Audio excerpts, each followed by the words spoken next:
આજે કેળાને વાવી છે રોપા, એમાં આંકડો પાવાનો છે પંપે પંપે. તો આ બેરેલમાં આંકડો છે, તો આ મધુમક્ખી જોઈ શકો. આ જે માખી છે એ બહુ કામની છે. આવડમાં ફૂલ આવ્યા છે, જોઈ શકો.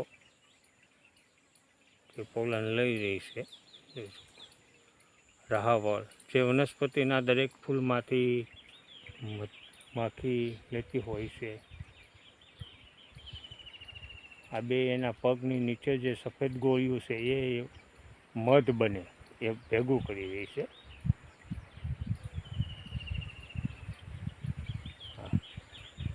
જોઈ શકો.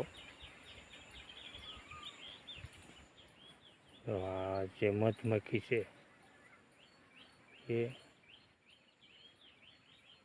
આ ફૂલ ખીલે એટલે મધમાખી એમાંથી પોલન મધ જે આપણે ઉપયોગ કરીએ એ આ ફૂલની અંદરથી લઈ લીધો. આ સફેદ જેને દેખાય છે ને પગની નીચે સફેદ ગોળીઓ, એ મધ એક હતું પગ દ્વારા. પગની અંદર એવી લાળ આવે એવી પીચ્છી જેવી, તો એમાં એ બે બાજુ લઈ શકે છે.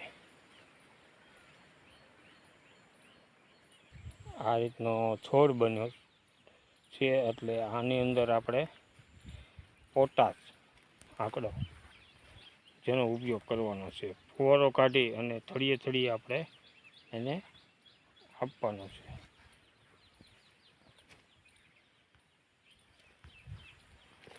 આમાં પણ ડાળિયા આવી ગયા છે, જોઈ શકો. આમાં જે સુસ્યા ઝીણી જીવાત હોય એનો આ ડાળિયા